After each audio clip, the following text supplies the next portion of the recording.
Lah, hai. Kita mulakan majlis kita dengan baca Mukitab hadiahkan ke junjungan Nabi Muhammad SAW dan kita terus berdoa. Bismillahirrahmanirrahim. Nabi Muhammadin SAW wa ala alihi washabihi kiram. Al-Fatihah.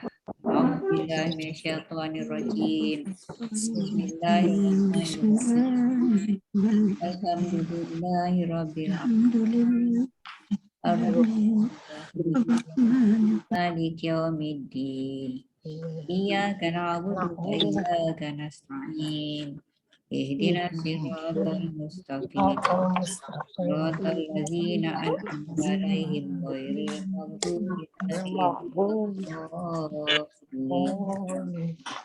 Amin. Bismillahirrahmanirrahim. Alhamdulillahirabbil alamin. Hamdan yuafi ni'amahu yukafi mazida. Ya Rabbana lakal hamdu kama yanbaghi li jalali wajhika wa azimi sultanik. Allahumma shalli ala sayyidina Muhammadin abdihi wa rasulihin nabil ummi wa ala alihi wa sahbihi wasallam. Ya Allah, terimalah dan berkatilah majlis ilmu kami pada hari ini, iaitu kelas hadis 40. Dalam usaha kami memahami hadis-hadis tersebut dan berazam untuk beramal dengannya sebagai tanda kasih kami kepada junjungan Nabi Muhammad SAW, hamba-Mu dan Rasul-Mu. Ya Allah, kami mohon dari-Mu kebajikan dan kebaikan yang segera dan yang akan datang, yang Kau ketahui dan kami tidak ketahui. Kami mohon dari-Mu syurga Firdaus tanpa hisab dan tanpa azab, dan apa jua yang boleh menghampirkan kami kepadanya dari percakapan, perbuatan, gerak hati dan keyakinan. Ya Allah, kami berlindung dengan-Mu dari neraka dan apa jua yang boleh menghampirkan kami kepadanya dari percakapan, perbuatan, gerak hati dan keyakinan. Ya Allah, kami mohon dari kebajikan dan kebaikan apa yang dipohon oleh hamba-Mu dan Rasul-Mu Muhammad SAW. Ya Allah, apa yang Engkau tentukan ke atas kami sesuatu perkara, maka jadikanlah kesudahannya petunjuk. Ya Hayyu Ya Qayyum Ya Dzal Jalali wal Ikram. La ilaha illa anta birahmatika nastaghiitsu wa min azabika nastajiru. La takilni ila nafsina tarfata ainin wa aslih sya'nina kullahu bima aslahta bis salihin. Subhana rabbika rabbil izzati amma yasifun wa salamun alal mursalin walhamdulillahi rabbil alamin.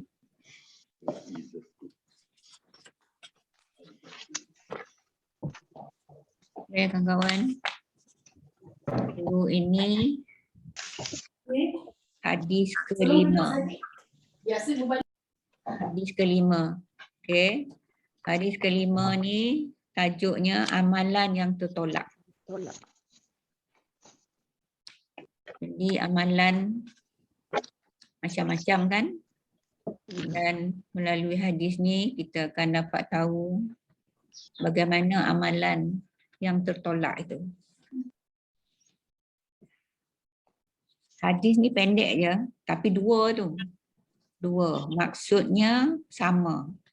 Satu tu diriwayat oleh Bukhari dan Muslim.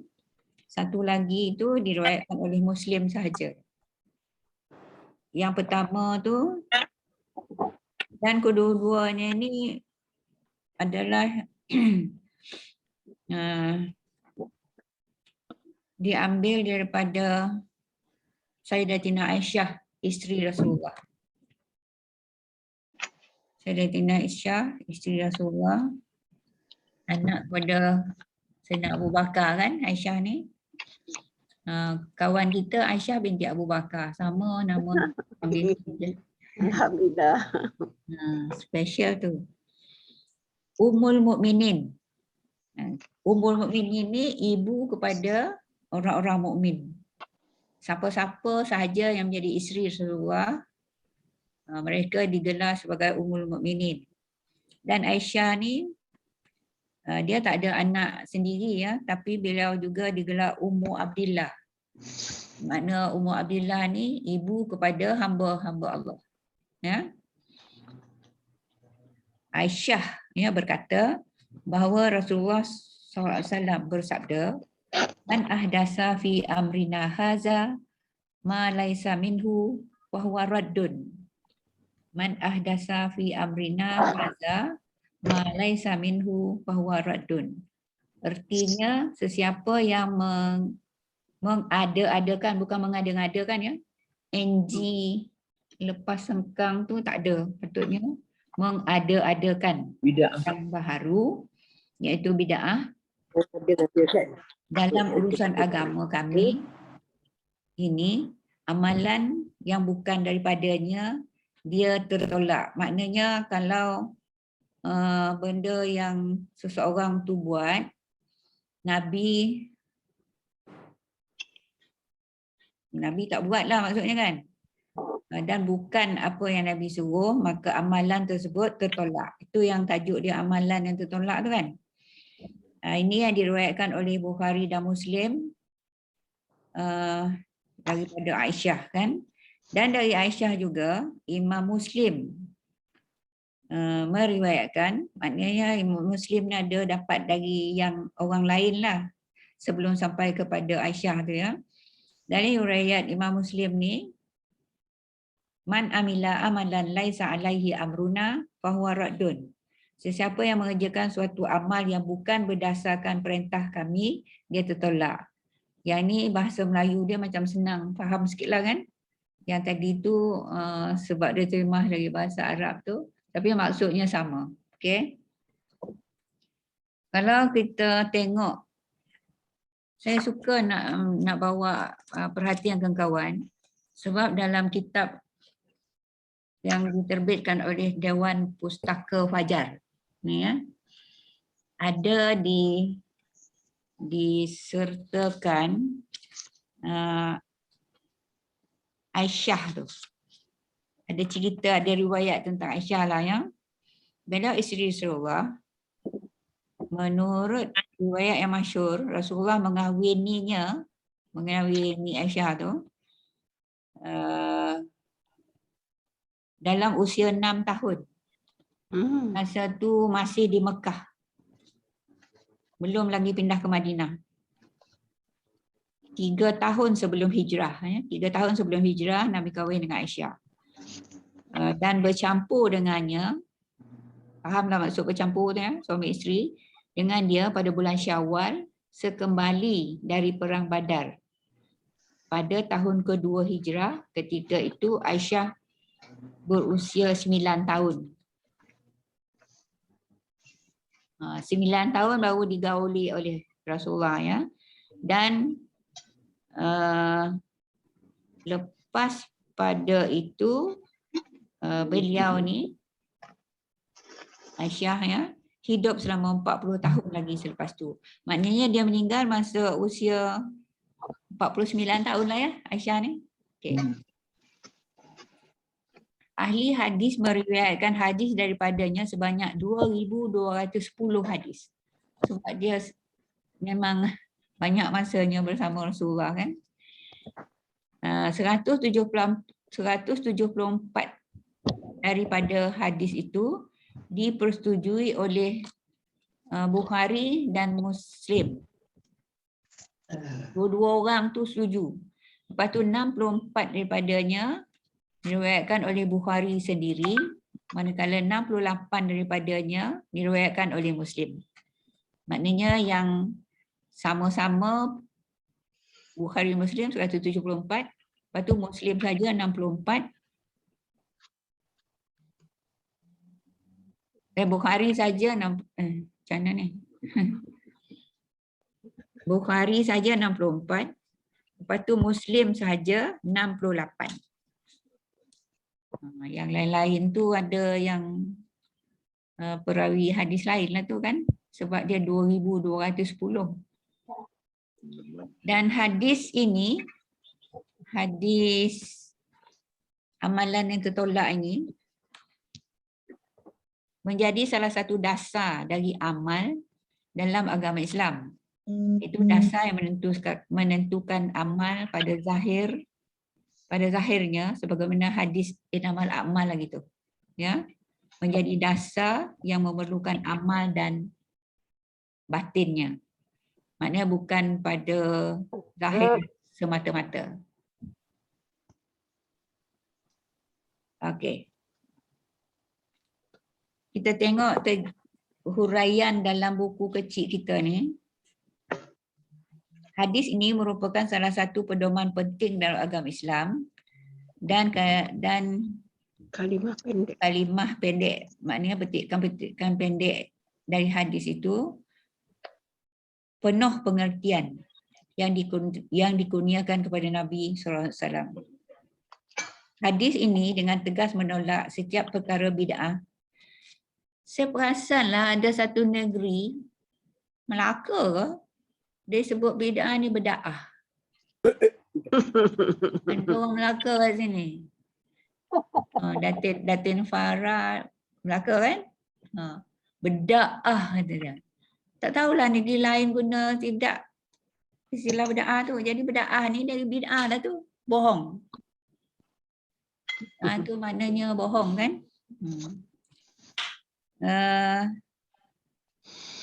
Hadis ini dengan terang menolak setiap perkara bid'ah dan setiap perkara dalam urusan agama yang direka dan diada-adakan. Sebahagian ahli usul fiqh menjadikan hadis ini sebagai dasar kaedah bahawa setiap yang terlarang dinyatakan sebagai hal yang merosakkan. Jadi apa makna bid'ah tu sebenarnya? Itu ada dalam kotak tu kan? Bid'ah ialah perbuatan-perbuatan yang dinilai ibadah tetapi tidak bersumber dari ajaran Islam dan tidak memiliki landasan yang jelas. Setiap perbuatan ibadah yang tidak bersandar pada dalil syar'i ditolak daripada pelakunya. Setakat tu kita jelas ya. Islam ialah agama yang berdasarkan ittiba'. Ittiba' ni taba'ah ya taba'um. Ikut ya. Mengikut dasar dalil dan bukan ibtidak. Ibtidak ni mengada-ngadakan. Bada'ah tu memulakan, maknanya buat sendiri. Mengada-adakan sesuatu tanpa dalil. Rasulullah SAW telah berusaha menjaganya daripada sikap yang berlebih-lebihan dan mengada-adakan. Yang ni betul kan? Mengada-adakan. Yang memula tadi yang mengada-ngadakan. Okey. Agama Islam ialah agama yang sempurna dan tidak ada kurangnya. Hadis ini patut dihafal, disebarluaskan dan digunakan sebagai bantahan terhadap kaum yang ingkar kerana isinya mencakup semua hal. Adapun hal-hal yang tidak merupakan pokok agama sehingga tidak dilarang dalam sunnah maka tidak tercakup dalam larangan ini. Seperti menulis Al-Quran dalam mashaf walaupun Rasulullah tak pernah menulis Al-Quran. Okey. Lepas begitu juga membukukan pendapat para ahli fiqh yang bertaraf mujtahid. Mujtahid ni orang yang berijtihad ya. Orang yang berfikir, mengkaji kan. Yang menerangkan alasan-alasan masalah furuk daripada pokoknya. Furuk ni maknanya cabang-cabang, dahan-dahan, ranting-ranting ya.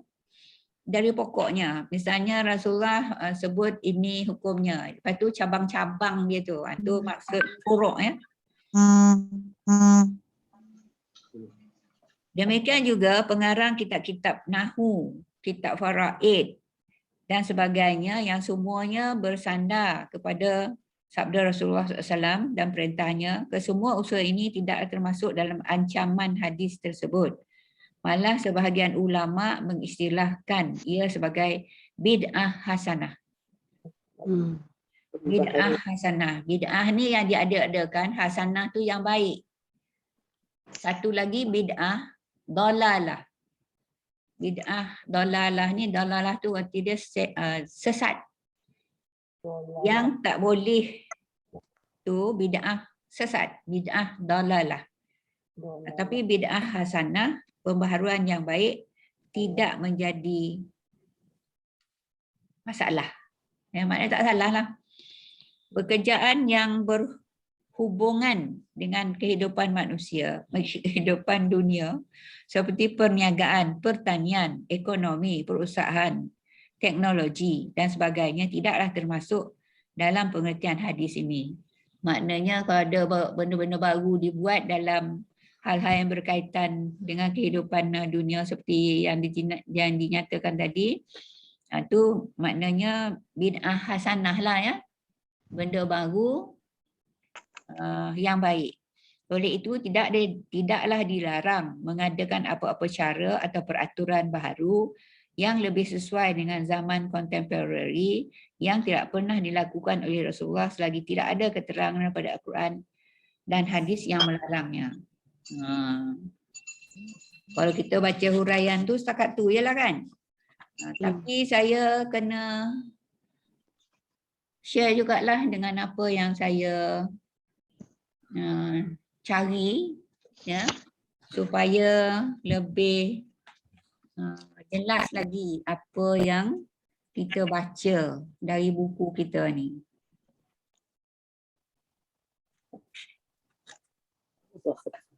Okey.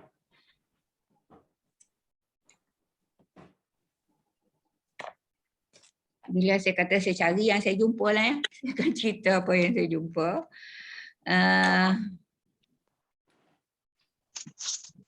Ada lagi hadis yang berkaitan dengan bid'ah ni.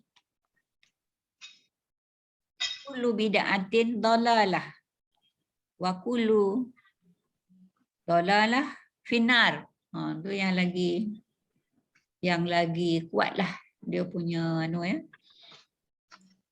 Sebab dia jelas betul-betul dalalah tu finnar. Bukanlah maknanya hadis yang tadi tu tak kuat. Itu memang dah punca utamanya, tapi ini ada lagi huraian dia. Kullu bid'ah dalalah. Semua yang bid'ah tu sesat katanya kan. Wa kullu dalalah finnar, dan semua yang sesat itu tempatnya adalah neraka. Nar tu neraka kan? Ya. Namun ya, ada ulama yang bernama Abu Hasan Al-Ash'ari. Bid'ah dalalah yang dimaksudkan itu adalah yang berkaitan dengan akidah. Yang berkaitan dengan akidah diada-adakan. Itu memang confirm dalalah menurut Abu Hasan Al-Ash'ari. Misalnya kan Allah tu satu, bila cakap Tuhan tiga, itu bid'ah lah. Dan memang dalalah. Bila dalalah tu finnar lah.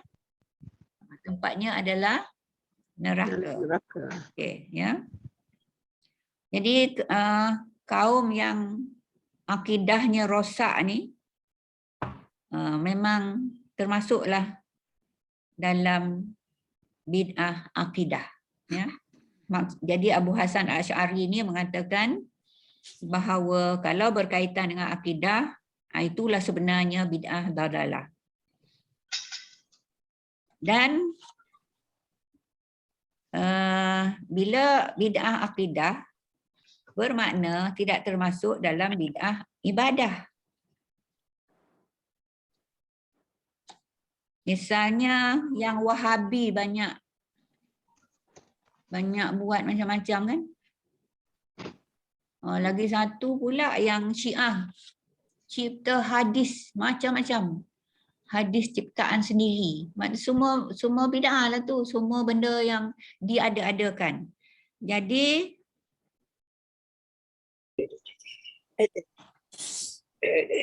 Wahabi tu yang mengaku mereka ni salafus saleh. Padahalnya salafus saleh dulu yang sezaman dengan Nabi dan 300 tahun dalam tempoh tersebut. Salaf ni ulama-ulama yang hidup sezaman dengan Nabi dan juga zaman sahabat dan zaman tabi'in dalam tempoh 300 tahun. Tapi Wahabi ni mana ada masa tu? Ya. Mereka ada selepas zaman Salafus Saleh. Dan banyak ajaran-ajaran baru yang mereka cipta. Dan kita kena waspada jugalah ya, yang Wahabi ni ada di Malaysia. Yang Syiah pun ada di Malaysia. Jadi mereka ni membesar-besarkan macamnya kan, kullu bid'ah dalalah wa kullu dalalah finnar. Jadi kalau ada je benda-benda yang timbul, memang dia orang akan hukum lah, jatuhkan, akan mengeluarkan hukum lah. Tu yang Wahabi ya. Namun yang menjadi masalah dalam masyarakat kita ni,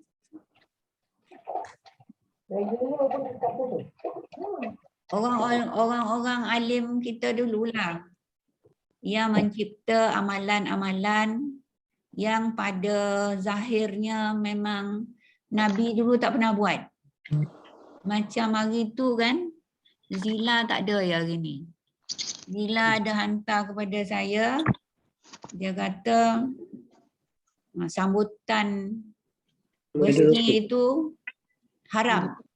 Sambutan birthday haram sebab dia kata Nabi tak pernah buat. Lepas tu Zila ni macam mana tu kat aku katanya. Saya kata macam ni, negara kita sambut Maulidur Rasul. Kan? Ada sambutan Maulidur Rasul. Okeylah, saya nak jawab yang Zila tanya tu sebab dia dapat forward dari grup lain katanya. Okeylah, saya forward pula kepada Datuk Mufti. Sementara Datuk Mufti ada ni memang mudahlah untuk forward kepada Datuk Mufti ya. Tapi kalau sesama dah tak ada nanti tak tahulah siapa nak tanya. Itu Datuk Mufti jawablah, dia kata itu bid'ah hasanah. Macam tu. Bid'ah hasanah ya. Sebab atau cara ataupun perkara-perkara yang kita buat dalam sambutan tu, doa, zikir kan, selawat, tak ada masalahnya kan. Tapi janganlah pula berjoget apa benda minum arak semua. Tu memang dah lah tak betul dah lah. Itu mafhum dari jawapan Datuk Yusof tu lah. Sebab saya kata kita kan buat sambutan Maulidur Rasul. Saya cakap macam tu kan. Jadi itulah jawapan Datuk Mufti. Bid'ah hasanah. Okey. Dan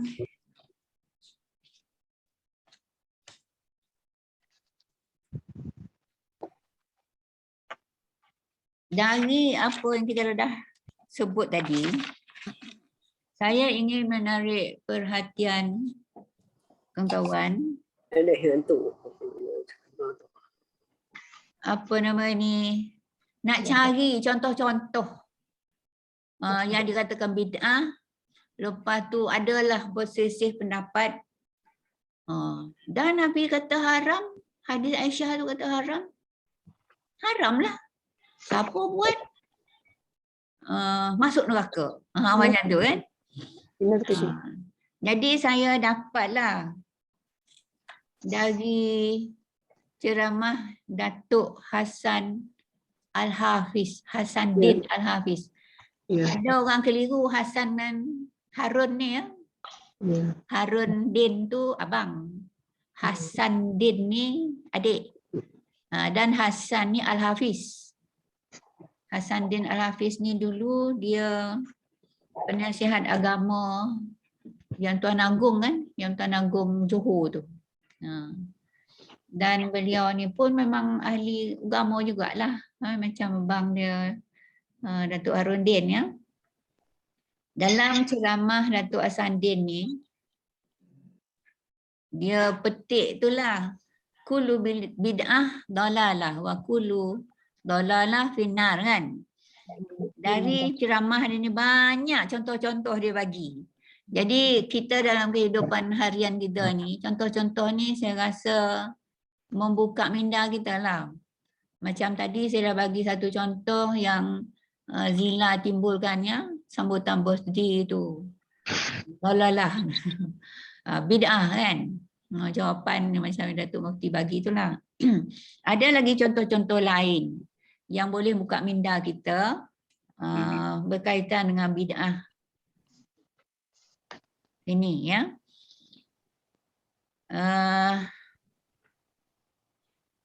Nabi kata tu jika kamu ada ni hadis yang sebut iyyakum wa muhaddisatil umur. Kullu bid'ah dalalah wa kullu dalalah finnar. Ini hadis yang ada awal dia lah ya. Iyyakum wa muhaddisatil umur. Muhaddisatul umur ni perkara yang diadakan benda-benda baru, iaitu bid'ah lah kan. Kullu bid'ah dalalah wa kullu dalalah finnar. Hadis ini menurut Hasanuddin Al-Hafiz dan Ceramah itu memanglah hadis sahih dia kata. Tetapi dalam Islam untuk menentukan sesuatu hukum, kalau ada pertembungan yang melibatkan syurga dan neraka, perlu dikaji hadis tersebut. Bagaimana boleh timbul? Kalau hadis tersebut umum, kita kena kaji ada tak pengecualiannya. Tu yang saya faham dari ceramah Datuk Hasanuddin tu lah ya. Contohnya isu kan kita rajin baca Yasin, buat tahlil semua kan, tahlil arwah kan. Sampai tak doa-doa yang kita buat tu ataupun bacaan Yasin yang kita hadiahkan kepada cemati tu sampai tak pahalanya kan. Tu contoh yang awal sekali yang Datuk Hasanuddin kemukakan lah. Orang yang menghadapi persoalan ini, dia tanya kepada 3 orang ustaz katanya. Tapi bukan saya lah ya. Yang pertama ustaz tu jawab, buatlah dia kata, sampai pahala. Tapi ustaz tu cakap dia tak ada nas. Dia cakap macam tu je. Okay. Lepas tu ustaz yang kedua jawab, buatlah. Sampai tak sampai pahala tu itu urusan Allah katanya. Kita buat je. Sebab yang kita buat tu benda baik kan. Walaupun Nabi tak buat. Okay. Ini pun tak ada nas ya. Dan yang ketiga, ni orang Wahabi lah ni kata Datuk tu. Tak boleh buat dia kata. Bid'ah. Bid'ah tu perkara baru. Nabi tak buat. Bid'ah tu sesat. Dan semua yang sesat tu masuk neraka. Dan ada nas. Ada nas katanya kan. Namun kata Datuk Hasanuddin ni, kita kalau dapat satu hukum yang ada pertembungan, ada kata boleh, ada kata tak boleh, kita rujuk kepada hadis yang menimbulkan konflik tersebut ya. Sebenarnya ada 2 kaedah katanya nak menentukan bid'ah itu sama ada hasanah atau dalalah.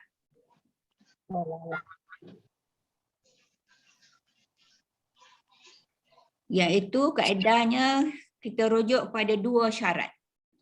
Yang pertama, benda itu baik dan mendatangkan kebaikan. Macam kita baca Yasin tu, baiklah kan baca Quran. Okey, dan baca Quran ni ada pahalanya kan. Okey. Lepas tu tahlil ni kita berdoa, macam-macam yang kita baca dalam doa tu dan kita hadiahkan doa-doa itu kepada si mati kan. Jadi yang kita buat itu benda baik dan mendatangkan kebaikan. Lepas tu kita baca pula ramai-ramai berjamaah. Nabi dulu tak ada baca Yasin berjamaah. Macam katakan situ kan. Kan ada juga arahan alaikum bil jamaah. Kamu sebaiknya berjamaah lah buat apa-apa. Jadi tak salah baca Yasin berjamaah tu. Sebab dia benda baik dan mendatangkan kebaikan. Okay? Itu syarat yang pertama. Yang kedua, selagi tidak ada nas yang melarang. Macam baca Yasin ada ke nas melarang? Tak ada. Macam zikir-zikir dalam tahlil itu ada ke nas yang melarang? Tak ada kan? Jadi menurut Datuk Asandin ni, baca Yasin dan tahlil arwah tu bid'ah hasanah. Maknanya tak ada salah kita laksanakan. Jadi dari apa yang saya dah nyatakan tadi, memang hadis apa nama ni, bid'ah, kullu bid'ah dalalah wa kullu dalalah finnar tu memang ada nasnya. Tapi bila ada yang melakukan benda baru, Nabi tak buat, dan benda baru itu benda baik dan mendatangkan kebaikan dan tidak ada nas yang melarang, maka bid'ah itu adalah bid'ah hasanah dan tidak ada jadi masalah sekiranya kita melakukannya. Okey.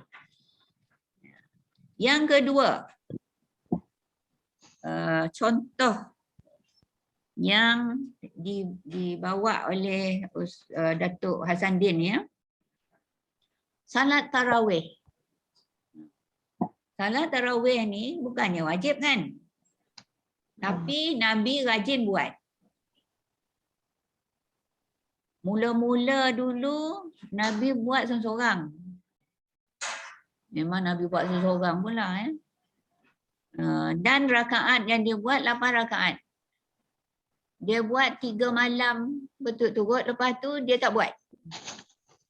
Bila sahabat tanya kenapa tak buat lagi salat tarawih ya Rasulullah, dia kata aku tak mahu nanti orang ingat salat tarawih itu wajib. Jadi ada kala dia buat, ada kala dia tak buat. Dan dia buat sendiri di rumah, tidak berjamaah. Okay? Lepas tu manalah datang ke 20 rakaat tu. Kan? Maknanya benda barulah. Siapa pula yang mana mandai 20 rakaat pula apa nama ni? Salat tarawih tu. Padahal Nabi dulu buat 8 je. Lepas tu Nabi buat seorang-seorang kat rumah. Kita dah lah 20. Buat orang ramai pula tu berjamaah kan. Ini benda baru. Benda baru maknanya bid'ah lah. Jadi yang memandai-mandai tu sebenarnya Umar Al-Khattab. Umar Al-Khattab ialah Khalifah Amirul Mukminin yang kedua selepas Abu Bakar. Bila Umar Al-Khattab buat bid'ah solat tarawih 20 rakaat, maknanya Umar Al-Khattab masuk neraka lah ya? Itu soalan dia. Padahal kan kita tahu 10 orang sahabat Nabi dah jamin masuk syurga. Sayyidina Umar adalah seorang dari 10 orang tersebut. Jadi berani ke nak kata Umar ni ahli neraka? Sebab dia buat tarawih 20 rakaat. Itu soalan yang diangkat oleh Datuk Asandin lah ya. Jadi tak ada salahnya kita buat salat tarawih 20 rakaat dan berjamaah di tempat yang bukan rumah sendiri kan. Boleh juga buat di rumah sendiri berjamaah, tak salah kan. Maksudnya buat ramai-ramai lah. Okey. Dan ni 9 ni 10 kan? 10 rakaat kan? Nabi dulu buat 8. Lepas itu Sayyidina Umar buat 20. Kalau kita pergi Mekah, Madinah bulan Ramadan kan, Kita ngasar lah tu. Kalau kita poilah semayang tarawih berjamaah di masjid, yang melalui pengalaman saya tu, bila dah 10 rakaat kan, imam tu berhenti. Rehat. Rehat. Bila dah rehat tu, sambung. Rakaat yang ke-11 hingga ke-20, imam lain pula. Kalau kita perasan, lain lah bunyi suara imam ni. Memang imam lain betul, sambung. Imam yang tadi tu dah balik lah kot. Ataupun dia jadi makmum lah pula, tak tahulah. Jadi 20 rakaat bermula dari zaman Saidina Umar kan. Yang yang nombor 9, 10 rakaat lah kan. Manalah datang le 2 tu. Bila dikemukakan kepada Datuk Mufti yang sekarang ni, Datuk Yusuf lah kan. Dia jawab apa tahu? Saya suka dengan jawapan dia tu.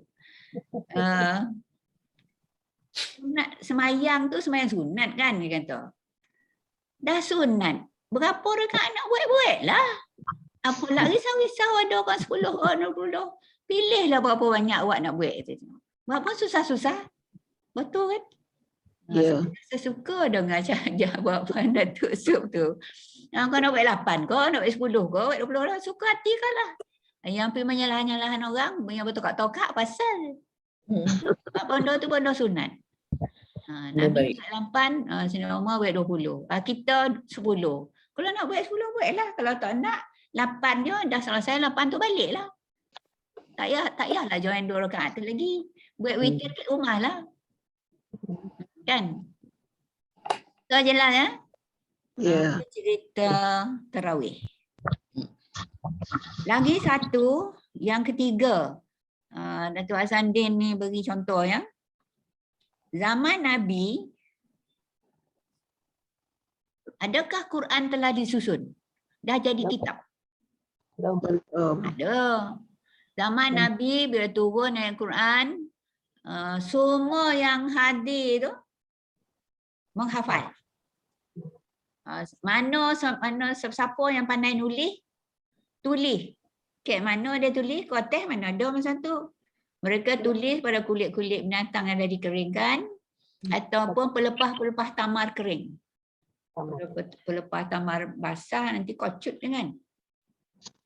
Jadi ayat-ayat Quran ni ditulis itulah sama ada di pelepah tamar kering ataupun pada kulit-kulit binatang yang dah dikeringkan. Lepas tu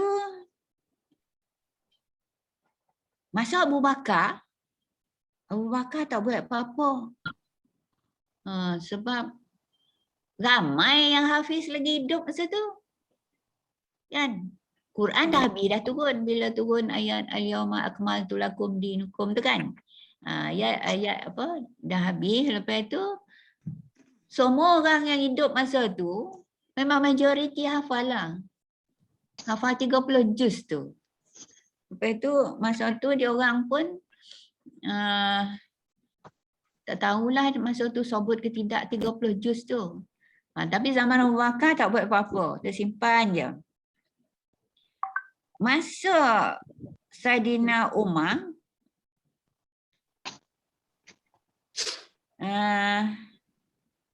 Saidina Umar ni sebagai khalifah lah kan, dia suruh,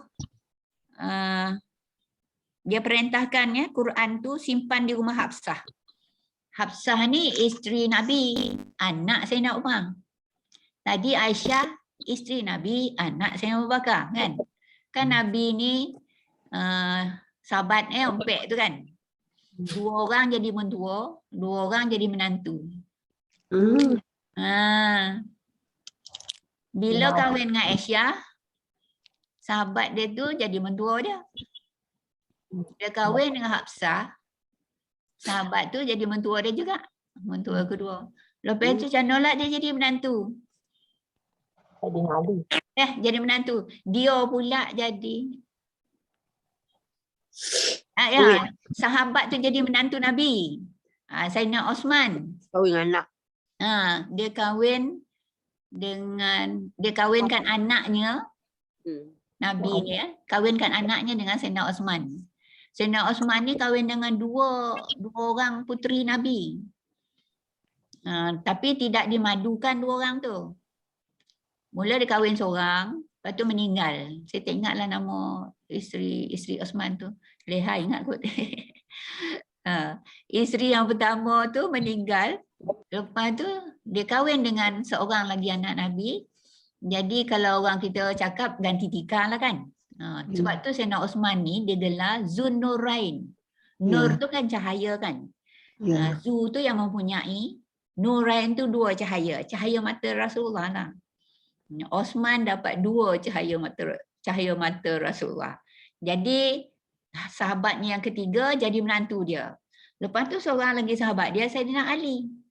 Ali ni dikahwinkan dengan Fatimah. Fatimah tu anak Nabi. Jadi itulah dua mertua, dua menantu. Begitulah karibnya Nabi dengan sahabat-sahabat dia. Okey. Jadi masa Sayyidina Umar, Quran itu diperintahkannya simpan di rumah Hafsah. Hafsah ni selain daripada isteri Rasulullah, anak beliau juga, kan? Okey. Bila Quran ni disusun? Quran disusun pada zaman Osman. Ya. Sayyidina Osman telah memerintahkan Abul Aswad Ad-Du'ali. Dia ni memang penulis dan memang penulis lah ya. Tubuhkan satu komiti. Datuk Asandin sebut komiti. Masa tu tak ada lah lagi perkataan komiti. Satu jawatan lah ya. Supaya tulis semula Quran ini untuk dibukukan. Ambil lah dari pelopah-pelopah taman tu, orangnya tulis sikit, orangnya tulis sikit. Sebab ramai yang pandai menulis masa tu. Nabi je yang tak pandai menulis dan membaca kan. Tapi ada musuh-musuh Islam lah. Apalah Nabi baca tak tahu, menulis tak tahu. Sebenarnya itu kehebatan Nabi. Dia tak tahu baca, dia tak tahu nulis. Tapi dia hafal Quran. Ya, dia boleh menerangkan. Maknanya itu kehebatan. Sebab tu dalam selawat kita kan sebut An-Nabiyul Ummi. Itu adalah satu penghargaan, penghormatan yang orang lain tak dapat tapi Nabi dapat. Okay. Jadi Abul Aswad Ad-Du'ali ni kumpulkan pakar-pakar yang boleh menulis untuk menulis Al-Quran itu di permukaan yang boleh disusun lah kan. Kalau pelopah taman tu nak disusun tak sama saiz lah apalah kan. Jadi mungkinlah tulisan awal ni pada kulit-kulit binatang kan. Lepas tu disamakan saiz dia. Jadi mudahlah untuk disusun. Dan masa Sayyidina Osman ni dah mula tulis semula Quran ni kan. Kumpulkan dari apa yang terdapat di rumah Hafsah tu. Pada masa itu, orang bukan Arab dah ramai masuk Islam. Sebelum-sebelum tu, orang Arab ya yang duduk di Madinah kan, di Mekah kan. Bila dah ramai orang bukan Arab masuk Islam, ramailah tak dapat baca Quran. Walaupun Quran tu dah ditulis. Tapi oleh Quran tu tulisan tu dalam bahasa Arab. Macam nak baca kan. Lagi satu. So apa tak dapat baca? Huruf Arab tu tak kena. Ada baris. Lepas tu bila orang yang bukan Arab ni masuk Islam tak kena huruf Arab. Jadi lagi sekali Sayyidina Osman keluarkan perintah kepada Abul Aswad Ad-Du'ali ni ubah tanda huruf Arab tu. Sebab huruf Arab yang asal ni pakai tarik-tarik je. Entah mana ba, entah mana ta, entah mana sa, kan? Entah mana jim, entah mana kha, kan? Jadi Abul Aswad ni kira pecah kepala lah. Fikir lagi. Dia punya komiti tu lah. Ya? Jadi hasilnya mereka telah bubuh tanda huruf Arab. Jadi dengan tanda-tanda tu bolehlah kenal. Lahirlah huruf-huruf Arab yang lebih mudah dikenali oleh khususnya orang-orang yang bukan asal berbangsa Arab. Contohnya huruf alif tu semua alif lah. Tak payah ubah dah alif tu. Tapi huruf ba letak satu titik di bawah. Oh, kalau ada titik kat bawah tu ba, macam tu lah. Lepas tu ta pula. Letak 2 titik tapi di atas. Itu ta. Sa. Sa letak 3 titik. Letak di atas. Kan? Okey. Jim. Letak titik kat tengah. Kat lokok tengah tu kan. Dia letak titik. Ha tak payah titik. Kha letak titik ke toncit kepala. Jadi bila huruf-huruf Arab ini dah ada tanda dengan titik-titik ya kan? Maka Saidina Saidina Osman lah kan? Masa tu jajahan takluk Islam dah semakin luas ya. Dihantarlah Quran ini kepada gubernur-gubernur jajahan takluk Islam pada masa itu untuk dikembangkan supaya orang-orang Islam yang bukan Arab pada masa itu dapat baca Quran. Dah lah bertitik-titik tu macam mana nak baca ni? Walaupun dah ada bertitik. Lepas tu Saidina Osman arah lagi komiti ni satu-satu ya, arah di komiti ni berbagi. Kan? Berbagi pula. Tadi tu kosongnya kan, tarik kosongnya, lepas tu bertitik-titik-titik. Okey, dah kena huruf Tapi macam mana nak baca berbagi pula. Banyak tu kerja Saidina Osman kan, banyaknya pahala dia dapat. Kan? Dah lah dia kaya-kaya, semua harta dibelanjakan untuk pembangunan membangunkan Islam. Sebab itu Saidina Osman ni digelar sebagai Baitul Mal, perbendaharaan. Bank. Bank negara untuk Islam seorangnya. Harta seorangnya. Saidina Osman ya, dan dia sangat pemurah. Jadi komiti ni buhlah titik berbagi pula. Jadi orang bukan Arab pun dapatlah baca, termasuklah kita orang Melayu. Ya tak? Kita kalau ambil tulisan Arab tu tak ada bagi macam mana ni? Macam lagi itulah husnul khatimah ke husnul khatimah ke husnul khatimah ke. Kan? Jadi bagi. Ayat-ayat tu kalau jenisnya bagi jenisnya. Kalau ubah ya bagi tu dah lain berarti. Dah lain makna Dah lain makna kan. Syukur sangat banyak pada Saidina Osman. Sebab itulah Quran hari ini digelar ataupun dinamakan dengan Mushaf Osmani dari nama Osman. Ya, bukanlah Osman yang membagi apa tu, tapi dengan perintah beliau. Sebab yang merintah pada masa itu adalah beliau ya. Jadi Mushaf Osmani. Balik kepada tajuk tadi. Osman pandai-pandai buat. Nabi tak buat pun. Bid'ah lah tu. Dia bawa ke situ balik ya. Jadi Osman masuk neraka lah ya. Macam itulah yang soalan Datuk Hasandin ya. Siapa berani kata Osman ahli neraka? Sebab Nabi dah jamin 10 sahabatnya masuk syurga. Selain daripada Umar tadi yang buat semayang tarawih 20 rakaat tu jamin masuk syurga. Sayyidina Osman pun dijamin oleh Allah masuk oleh Nabi masuk syurga. Jadi apa yang Osman buat ni kalau kita rujuk balik kepada kaedah.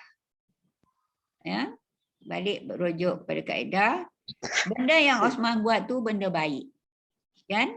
Dan mendatangkan kebaikan. Kalau tak sampai hari ni orang Islam takkan baca Quran. Okay? kalau tak ada perintah dari Sayyidina Osman itu. Dan yang kedua, selagi tidak ada nas yang melarang. Mana ada nas melarang Quran itu dibukukan, kan? Jadi Osman susun Al-Quran dibukukan menjadi mashaf adalah bid'ah hasanah. Okey? Bukannya bid'ah dalalah. Dah berapa dah? Tiga kan? Okey. Yang keempat. Saya syukurlah jumpa ceramah Sandin ni. Nampak contoh-contoh tu kan? Kalau tak baca kitab tu tadi habis 10 minit dia selesai kan? Okey, yang keempat. Terdapat juga hadis sahih yang menyatakan manjara sabahu lam yuqballah salatahu. Sesiapa yang menabuhkan bajunya ataupun jubahnya, kalau di jalan jubah tu tarik menyelo kan, tak nampak buku lali ataupun bawah pada buku lali, haram. Dan kalau dia semayang, Allah tak terima semayangnya. Dan kalau haram, semayang tak terima, masuk neraka lah. Ini bid'ah dalalah ni. Siapa pakai jubah labuh, menyelo, ngaut di ayam, ngaut di ayam. Masuk bengkek tu. Bid'ah dalalah. Masuk dalam botol. Bid'ah dalalah sinar kan. Oh, masuk neraka tu. Kau faham tak? Nyapu di ayam. Jadi ada satu perkataan di situ, pakai jubah labu-labu ni kan, orang-orang kaya dululah kan, dalam keadaan sombong kan, kan maharaja tu, maharaja jalan gitu-gitu je kan. Lepas tu dia punya tu menyelo. Itulah pengantin kita pun ramai yang buat menyelo. Ada ekor nyelo. Ekor. Saya kata yang putih ayam tu. Apa nama ni? Adanya perkataan sombong tu yang menjadi haram. Ya. Oleh kerana hadis itu mutlak. Ya. Bid'ah dalalah finnar. Mutlak tu maknanya tak ada tolak ansur. Kalau buat yang dalalah tu masuk neraka lah kan. Satu kes, lepas peristiwa Nabi beritahu ni lah. Ya, yang pakai jubah labu dalam keadaan apa ni sombong kan, masuk neraka kan. Saya nak bakar masa tu jubah telonde ni maksudnya dia dah cuba pegang lah, seng-seng lah kan, jangan tutup buku lali kan, dia seng-seng tapi turunnya balik jubah tu. Lepas tu dia cakap ke Nabi, ya Rasulullah, kata dia, aku dah cuba supaya nampak buku lali jubah yang aku pakai ni, tapi tak dapat. Dia kata dia jatuh balik, dia terlondeh balik. Dia beritahulah Nabi pasal tu kan. Jadi Nabi beritahu Abu Bakar, dia kata engkau buat bukan dalam keadaan sombong, kata Nabi kepada Abu Bakar. Jadi apa yang berlaku pada Abu Bakar tu adalah pengecualian. Pengecualian tu maknanya dia tak sengaja dan dia tak ada dalam keadaan sombong. Macam tu jugalah Abu Bakar ni, kita nak kata dia masuk neraka ke? Dia lagi lah kan nombor 1 dalam ranking 10 sahabat masuk syurga tu, Abu Bakar nombor 1. Dan Abu Bakar ni kan kita tahu pahala yang Sayyidina Abu Bakar ada, seorang-seorang diri dia tu kalau diletak atas neraca ni bukan neraka, neraca ni apa dacing tu lah, dacing yang timbangan. apa nama tu? Timbangan mizan. Tak yang bokeh tu. Macam cacing barisan nasional tu lah, duo tu kan. Kiri kanan tu kan. Ceper. Cepel. Cepel kau cepel. Letakkan satu daripada bokeh cacing ni, pahala amalan Abu Bakar banding dengan manusia lain seluruhnya, tak terkecuali lah Nabi kan, borek li amalan Abu Bakar. Itu kau orang yang kita nak kata dia masuk neraka. Lepas tu Nabi dah jamin lagi Abu Bakar ni seorang daripada 10 sahabat yang terjamin masuk syurga. Okay? Jadi di sini hadis tu memang hadis mutlak, tapi yang menjadi isyarat ialah sombong. Bukannya sebab Nabi tak buat, tetapi kerana sombong tu. Habis orang perempuan macam mana boleh ke jubah labuh-labuh nyela-nyela ni? Menjela-jela kan nyela. Boleh tak? Hello. Kata Datin Zakiah, kata dia. Merit Najib. Cik Mokah lah tu. Menyela-nyela je bahaya nyapu. Saya kata nyapu tiap ayam, tapi Cik Mokah tak ada lah tiap ayam kan. Nyapu abuk. Nyapu abuk. Kalau basuh lepas tu, ya Allah. Boleh buat ayam kan. Boleh buat sembahyang tu. Itu juga buat sembahyang tu kan. So ni kami lah jaga supaya jubah kita tu tak menyejelo kan. Jadi orang perempuan tak adalah pula larangan jubah labuh mesti nampak buku lali tu. Kata Sandin nanti kalau kata orang perempuan Aurat pula. Nampak buku lali, kot lagi keteh pakai mini skirt, sudah nampak botih, nampak lutut, nampak pohon, tu dah mini skirt tu katanya kan. Jadi orang perempuan tak jadi masalah, tapi kena jagalah kebersihan. Maknanya orang perempuan buku lali tu termasuk dalam aurat kan. Sebab itulah kita orang Malaysia khususnya pakai stokin kan. Kita pakai stokin, bawa semayang stokin tu pastikanlah stokin tu tak nipis, tebal kan, dan bersih kita semayang tu. Sebab kita mazhab Syafi'i kan, bersih tu sangat dituntut. Ya? Jadi ada juga orang yang bila dah masuk dalam masjid tu ditukar stokin pakai pula stokin yang untuk semayang je. Itu suka hatilah. Tapi kadang-kadang saya kalau buat macam tu terlupa. Bila dah sampai dalam masjid tu, lagu ya buat apa-apa yang kita nak buat kan. Jadi lupa, lepas tu dah nak balik, tak tukar apa stokin ni. Tapi sebenarnya stokin yang pakai tu pun stokin bersih. Sebab kita beralih kaki kita masa perjalanan dari tempat tinggal masuk masjid tu kan. Itulah. Masing-masing semua ada pengalaman ni. Semayang dalam Masjidil Haram, pakai stokin. Lepas tu kat Malaysia pun buat macam tu kan. Ada tak stokin boleh buka lah. Ada lah stokin. Ada berlapik pula tu. Ada yang dia menyuluh ya untuk untuk wuduk. Saya tak konon tu dah. Sebab bila kan basah lembab kan, saya tak konon lah.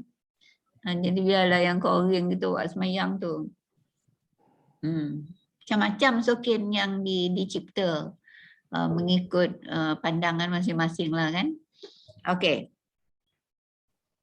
Tak salah ya, tapi jagalah kebersihan. Kalau terlebih nak jelon. Sebab tu lah jubah kalau kita Bali. Yang kat Mekah Madinah lah, kat Malaysia pun. Labuh-labuh semua kan. Labuh-labuh. Tapi kalau kat Malaysia tu tujuannya orang tinggi ke orang rendah ke. Kalau orang rendah tu maknanya potong pasti. Potong lah. Sekarang kalau senteng, kalau tak boleh labung sekarang orang tinggi dah tak ada untuk dia. Kan? Itu pula. Tapi rogo kena bayar sama lah, pendek ke, panjang ke, kan? Kena bayar sama lah. Okey. Itu yang nombor 4. Nombor 5. Nah, ni contoh yang Datuk Asandin bagi ya. Nabi masa solat jadi imam tak pakai mikrofon kan katanya. Mana mikrofon masa tu.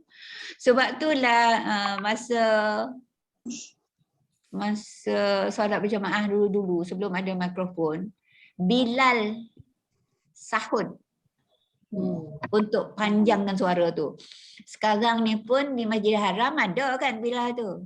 Allahu Akbar kata imam. Allahu Akbar kata imam. Itu kan. Itu apa nama itu orang macam tu? Bilal lah ya? Bilal. Dia menyambung tu supaya dongak. Lepas tu kalau kita tengok orang azan kan, Bilal dululah azan. Lepas tu sampai sekarang pun bila tengok Bilal yang paling best suara dia Masjidil Haram tu kan, yang Ali Al-Ula apa nama tu. Dia azan tu hayya al-falah, hayya ala salah, hayya al-falah tu. Oh, dia toleh macam tu. Kan lepas tu sekali lagi kan hayya al-falah tu toleh biar dia dongak. Ke orang ramai taklah suara tu ke depan je dongak. Sebab mikrofon tak ada. Kan? Itu Bilal punya kerja tu, Nabi lah suruh kot buat macam tu. Malingkan muka tu supaya orang dongak. Hayal afalah tu yang nak suruh dongak tu. Afalah ni maknanya menuju kejayaan kan. Jadi kalau Nabi tak pakai mikrofon, sekarang ni pandai pakai mikrofon, bid'ah dah lah tu. Kan? Jadi kita balik kepada kaedah tadi. Kaedah tadi benda baik dan mendatangkan kebaikan. Okey, lulus kan. Lepas tu tak ada nas yang melarang. Ya okeylah, gunalah mikrofon. Okey. Ni buat apa grup Zoom lah, Google Meet lah. Ni benda baru tak ni? Lagi baru. Lagi baru kan? Tapi bila kita rujuk pada dua kaedah tu, tak ada masalah. Kita boleh teruskan. Okey. Macam khutbah pun lah kan? Tak pakai mikrofon. Tak huru-hara yang belah belakang kat penjuru. Lagilah semayang dalam Masjidil Haram tu kan. Ke luar-luar laman tu pun penuh dah jemaah kan. Okey. Lepas tu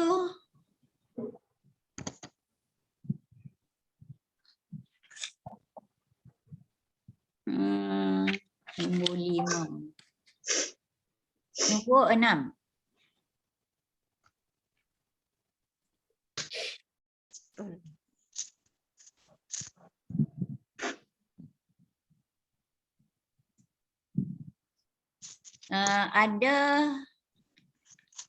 Ada hadis Nabi. Kullu bani Adam khata'un. Tiap-tiap anak Adam, keturunan Adam, kita lah semua kan. Khata'un. Ada buat salah, ada melakukan dosa. Wa khairul khata'ina, dan sebaik-baik orang berdosa tu adalah orang yang bertobat. Sebaik-baik orang yang berdosa itu adalah orang yang bertobat. Jadi hadis ni kata semua anak Adam, semua keturunan Adam berdosa. Lepas tu Nabi pun berdosa tak ke? Itu soalan itu. Sebab kalau ikut hadis ni mutlak lah kan. Tak ada tolak ansur. Siapa ya anak Adam semua berdosa. Seolah-olah Nabi pun masuk. Macam itulah maksudnya kan. Lepas tu soalan, adakah Nabi pun berdosa? Nabi pun anak Adam ke tak? Kan? Lepas tu Nabi anak Adam. Sebab dia anak Abdullah, anak Aminah kan? Siapa-siapa manusia ni semua anak Adam kan? Lepas tu berani ke kita kata Nabi berdosa? Nabi ni maksum. Atuk saya nama dia Maksum. Maksum ni maksudnya Dari dosa. terpelihara dari dosa. Maknanya orang maksum, bukan nama orang maksum lah. Sifat Nabi tu maksum, jadi Nabi-Nabi semuanya maksum, terpelihara dari dosa, tak berdosa. Sebab tak ada apa pun yang berdosa dia buat. Kan? Semua baik-baik. Semua baik-baik. Ustazah nak Jadi- tanya. Ya. Macam Nabi Muhammad memang telah kita maklum bahawa dia masum. Tapi contohnya macam Nabi Musa. Dia pernah menampak orang kifti tu hingga mati. Adakah itu dianggap berdosa atau tidak? Yang itu jadi apa nama ni? Jadi Pengajaran, pengajaran, iktibar. Dia buat tu bukan dia suka nak buat. Nabi Khidir Macam pun yang tu. ya. Nabi Khidir pun Ha, rosakkan sampan dalam surah Al-Kahfi tu.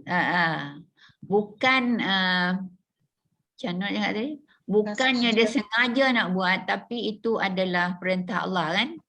Macam juga ialah Nabi Muhammad kan, dia haramkan minum susu ke apa? Dia haramkan diri dia minum susu. Ada tak siapa-siapa? Kan minum madu. Minum madu.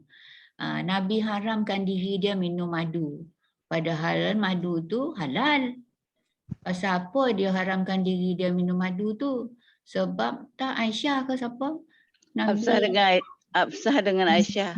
Berdua-dua tu kan? Dia pakat. Dia pergi. Sebab Nabi balik dari rumah tu. Siapa tu? Yang cantik tu. Yang ada anak Nabi Ibrahim. Zainab Jasir kan? Zainab Jasir ke yang Maria ada anak Kiptiah. dia nama Ibrahim tu. Maria Kiptiah. Maria. Dia baru baik. Maria tu memang cantik kan? Nabi memang tak tunjuk dia di khalayak. Sebab kalau isteri, katanya lah, kalau isteri-isteri Nabi nampak Maria tu, oh ya. Sebab dia sangat cantik. Cemburu lah. Jadi Nabi haramkan, dia kata, pasal sedih lah Nabi kan, sebab perli-perli lah dia. Baru balik dari tu lah tu, kata sebab tu lah berbau, patutlah berbau, bau baju. Nabi balik tu berbau madu kan, bukannya madu dia mereka bermadu tu, tapi madu ni Madu makan. madu lebah ni lah kan. Lebah. Lepas tu Nabi ni sedih, dia cakap aku haramkan diriku untuk minum madu selepas peristiwa tu kan. Jadi kita nampak di situ Nabi dah haramkan pula Benda yang halal. Halal kan. Maknanya itu sebenarnya boleh menjadi apa tadi perkataan sobat? Pengajaran iktibar. Pengajaran kepada umatnya. Maknanya janganlah kita ni suka-suka nak mengharamkan benda tu halal. Macam itulah. Satu lagi, Nabi ambil Zaid bin Harisah jadi anak angkat dia kan. Lepas tu dia binkan kepada Muhammad. Sebab anak dia Ibrahim tu kan meninggal masa kecil. Anak-anak Nabi yang lelaki semua meninggal masa kecil. Kan? Termasuklah Ibrahim tu yang dah besar sikit kan. Ibrahim ni anak kepada Maria Kiptiah yang sangat cantik tu lah ya. Dia binkan Zaid bin Harisah ni jadi Zaid bin Muhammad. Lepas tu turun ayat Quran. Jangan kamu binkan anak angkat kamu dengan nama kamu. Sebab dia boleh melibatkan pusaka, waris kan. Jadi Nabi tarik balik lah. Tak jadilah Zaid bin Muhammad. Jadi kita kata Nabi bukan sengaja tu. Tapi itu adalah kiranya dah setting lah kan. Benda itu akan berlaku. Menjadi pedoman, jadi bimbingan kepada umatnya. Jangan binkan anak angkat kepada nama kita. Na'udzubillah ya. Jadi Tentulah kita tak berani nak kata Nabi tu jadi ahli neraka lah kan. Sebab Nabi memang anak Nabi memang Bani Adam, keturunan Adam kan. Sebab ada dalam surah Al-Kahfi ayat yang ujung tu. Qul innama ana basyarum mislukum. Katakan olehmu wahai Muhammad, aku manusia seperti kamu. Manusia yang ada ayah ada ibu kan. Jadi Bani Adam lah, keturunan Adam. Jadi kullu Bani Adam khata' tu umum. Bila umum sebenarnya ada pengecualiannya, iaitu Nabi-Nabi terkecuali daripada khata' itu sebab Nabi maksum. Nah, manusia ni berdosa sebab dari syaitan. Sebab dari syaitan masuk dalam badannya. Itu yang Datuk Hasanuddin kata, memang syaitan dulu bila Allah jadikan manusia, dia perhati manusia ni. Kan? Sebab tu bila Adam dan Hawa dilarang makan buah kodi, dia dapat pergi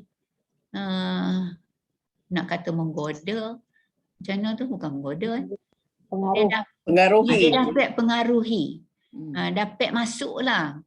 Lagilah pula ada disebutkan bahawa setan ni boleh masuk dalam tubuh manusia melalui salur darah. Kan? Itu yang manusia banyak buat dosa tu. Manusia berdosa sebab syaitan masuk dalam badannya. Itu Hasanuddin cakap ya. Saya pun tak berani nak cakap macam tu. Tapi saya sampaikan apa yang dia cakap. Okey. Itu nombor 6. Oh, Nombor 6 ke? Nombor 6. Nombor 7. Ada 2 ni, laju-laju sikit ya. Nombor 7, ada ayat Al-Maidah ayat 3. Hurriman alaikum al-maitatu wadamul khinzir wadamu walahmul khinzir. Diharamkan kepada kamu memakan bangkai. Ya, bangkai ni maksudnya binatang tidak disembelih mengikut syariat Islam. Lepas tu dan darah dan daging babi. Darah ni darah yang mengalir ya. Ulama fiqh ijma' ulama fiqh menyatakan bangkai ialah binatang yang mati tidak disembelih mengikut sembelihan syarak. Hukumnya haram dimakan. Tapi ada hadis mengatakan uhillat lana al-maitatani huma al-jarad wan nun. Lepas tu hadis ni kata kita ni orang Islam dihalalkan 2 bangkai. Iaitu satu belalang, satu lagi Kan. nun tu maknanya hidupan air. Hidupan air. Yang nak di sini ni, yang cerita ni lah ni, cerita hidupan air ni umum kan, hidupan air ni umum. Tapi ada kecuali. Kecualinya buruk rupanya yang dalam air tu. Contoh kata Dr. Hasanuddin, dogong. Nak kau makan dogong katanya. Rupa macam orang. Lepas tu buntal boleh. Lepas tu apa? Hidungnya menjelo kan. Dosa. Lepas tu yang buntal tu dia beracun. Nombor 2 jadi kecuali ialah beracun. Contoh yang dalam air ni beracun apa dia? Mama sebut dia. Kan buntal. Kan? Beracun. Buntal. Lepas tu satu lagi yang kecuali ni, dia hidup 2 alam. Alam air, alam darat. Bukannya alam dunia, alam akhirat ni dah. Hidupan dalam air. Selain dari dalam air, dia hidup juga atas darat. Contohnya apa? Burung terbang duduk tu lah. Saya ada cerita burung terbang duduk kan? Kata Masak apa tu Wak? Masak burung. Burung apa Wak? Burung terbang duduk katanya. Burung tu terbang. Melopek tu lah. Duduk. Duduk pula. Terbang. Duduk. Tu orang katak lah tu. Dia gula katak. Katak ni kalau tengok dah siang-siang tu kan. Pohon dengan botih tu macam Ayam. Burung. Burung. Ayam bosa apa? Ya, Ini burung. burung kan. Burung Orang wak-wak. putih telahai macam burung. Kalau di Wak-wak. kan, burung puyuh ke kan? Burung puyuh, burung wak-wak. Itulah. Kan burung awak. Jadi hidupan dalam air ni ada kecualinya. Okay. Lepas tu yang ke-8 ya. Selepas solat wirid, Nabi tak buat pun. Jadi kita wirid kan baca doa yang elok-elok kan, bacaan yang elok, semua yang elok. Jadi sunnah pula. Jadi sunnah. Dan jadi amalan orang ramai. Kalau kita semayang ke masjid Nabi, masjid Haram, mana ada wirid dan doa kan? Yang ada masa tarawih tu doa kunut kan? Kita aminkan dalam semayang tu kan? Lepas tu tapi Nabi suruh sebenarnya wirid ni. Bacalah doa. Bacalah wirid kata Nabi kan. Tapi dia sendiri tak buat sebab dia tak mahu nanti umat ingat benda tu wajib. Wajib. Okay. Lepas tu kata Datuk Hasandin ni, kalau masuk masjid di Jeddah, masjid yang dalam laut tu, ya. Siapa yang dah pergi nampaklah masjid tu ya. Ada macam-macam yang tampal kat dinding tu, wirid-wirid yang patut dibaca lepas sembahyang. Jadi tak ada masalah pun. Ni kira bidah-bidah hasanah lah kan. Okey. Dan yang ke apa pula? 9, talqin. Talqin Nabi tak buat tapi Nabi suruh. Ada hadis atau berani tu. Sebab dalam hadis tersebut Nabi setiap kali dia iringi jenazah ke kubur, selesai dikebumikan, Nabi suruh tolong doakan yang kubur tu, lepas tu ajar dia. Kan ajar, kalau kamu disoal siapa Tuhanmu, jawab kan. Nabi suruh, tapi Nabi sendiri tak buat. Jadi janganlah bila Nabi tak buat je haram. Ya, bid'ah. Bila bid'ah tu dalalah. Bila dalalah tu pinar kan. Sebab kesemuanya itu cerita-cerita tadi 9 semua kan. Kita rujuk kepada kaedah tadi. Ya, kalau benda itu benda baik, mendatangkan kebaikan, bukan pasal Nabi tak buat. Ya, jadi kita boleh buat. Dan yang keduanya selagi tidak ada nas yang melarang.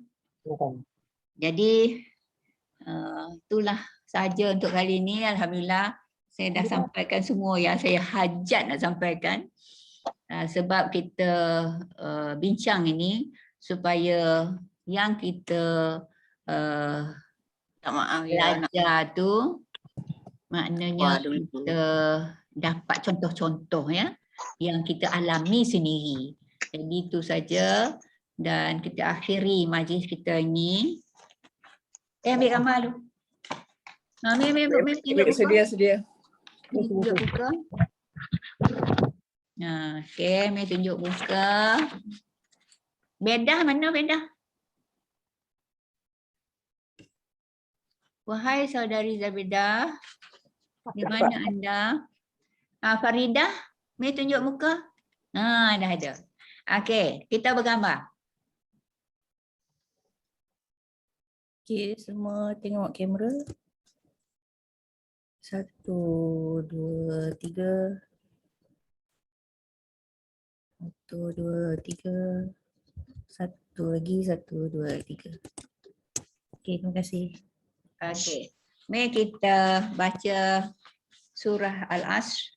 Lepas tu tasbih kafarah dan selawat ya. Bismillahirrahmanirrahim. Wal 'asr innal insana lafi khusr illa alladziina aamanu wa 'amilus solihati wa tawassaw bil haqq wa tawassaw bis sabr.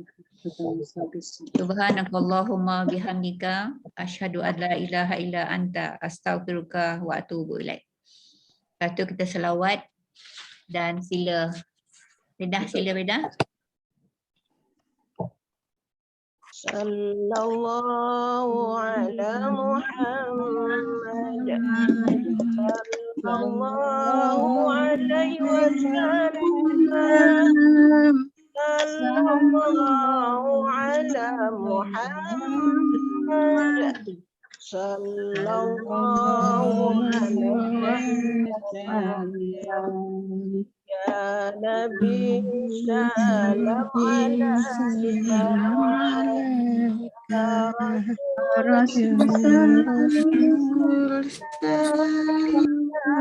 Habib salam alaika. Salawatullah alaika. Sallallahu ala Muhammad. Sallallahu alaihi wasallam. Sallallahu ala Muhammad. Sallallahu alaihi wasallam. Allahumma salli wa sallim wa barik alaih. Sadaqallahul azim. Dah. Okey. Terima kasih satu. Terima kasih semua. Terima kasih semua.